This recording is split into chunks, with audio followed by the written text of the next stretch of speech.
السلام علیکم، بسم اللہ الرحمن الرحیم۔ میں ہوں آپ کا میزبان ابراہیم حسین آمدی۔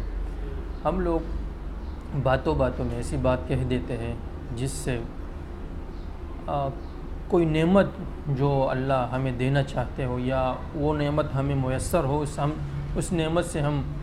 فیضیاب ہو رہے ہو، مستفید ہو رہے ہو، وہ نعمت ہم سے چھن جاتی ہے ہماری ناشکری کی وجہ سے،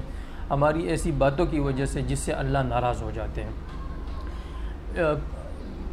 مختلف لوگوں کے مختلف طبائع ہوتے ہیں۔ میرا مزاج کچھ اور ہوگا، میری طبیعت کچھ اور ہوگی، آپ کی کچھ اور ہوگی، دوسرے کی، آپ کے بھائی کی، والد کی۔ تو ایک ہی گھر میں رہنے والوں کی آپس میں طبائع اور مزاج جو ہے مختلف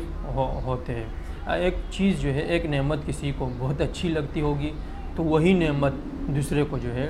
اچھی نہیں لگتی ہوگی، اس کی طبیعت کو سے ہم آہنگ نہیں ہوگی۔ جیسے کریلا ہے، کریلا میرا جی چاہتا ہے کہ میں اسے کھاؤں لیکن میں نہیں کھا سکتا، ایک لقمہ بھی حلق سے نہیں اترتا میرا۔ تو اب اس سے برا کہنا کہ کریلا گندا ہے، کریلا ایسے ہے، کریلا جو ہے ایکس وائی زیڈ کوئی بھی چیز جو آپ کو اچھی نہیں لگتی اسے گندا کہنا، اس کی ہماری شریعت اجازت نہیں دیتا۔ اس سے اللہ اور اس کے رسول کی فرامین کی خلاف ورزی ہوتی ہے۔ ہمارا شریعت، ہم الحمدللہ مسلمان ہیں، اسلام ہر چیز میں، ہر کام میں ہماری رہنمائی کرتا ہوا دکھائی دیتا ہے۔ اور بات وہی ہے کہ 24 گھنٹے کی جو زندگی ہے، پورے دن کی زندگی، وہ ہم شریعت کے مطابق گزار سکتے ہیں۔ بس صرف یہ ہے کہ ہم عادت بنا لیں، کھانا ہم نے کھانا ہے، کھائے بغیر ہم جی نہیں سکتے، زندہ نہیں رہ سکتے، لیکن کھانا ہم سنت کے مطابق کھائیں تو اس پہ ہمیں ثواب ملے گا۔ اب ضرورت ہماری ہے، ہم نے اسے کھانا ہے، لیکن اگر وہ شریعت کے مطابق ہو تو اس پہ اللہ رب العزت ہمیں ثواب عطا فرمائیں گے۔ تو یہاں بھی اسی طرح ہے، حضور صلی اللہ علیہ وسلم نے فدا ہو ابی و امی، اس پہ میرے والدین فدا، میری جان ان پہ قربان، انہوں نے یہاں بھی ہماری رہنمائی فرمائی ہے کہ جو چیز انہیں مرغوب ہوتی وہ اسے کھاتے، وہ اس چیز کو کھاتے، جو چیز انہیں پسند نہ ہوتی تو پیچھے ہٹ جاتے، اس میں میخ نہیں نکالتے ہیں، عیب جوئی نہیں کرتے ہیں، پیچھے ہٹ جاتے۔ تو یہ ہماری عادت بھی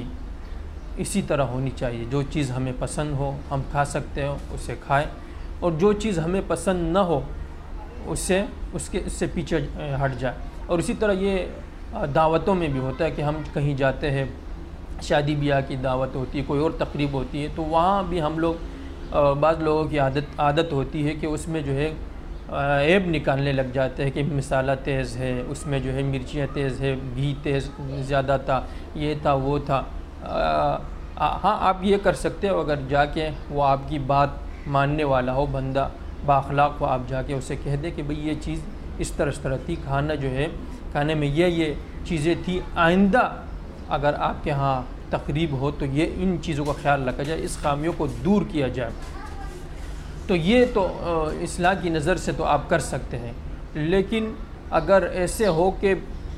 اس میں آپ صرف عیب جوئی کریں تو یہ اس کی ہماری شریعت اجازت نہیں دیتا۔ کھانے کے اور بھی آداب ہیں، انشاءاللہ اگر فرصت رہی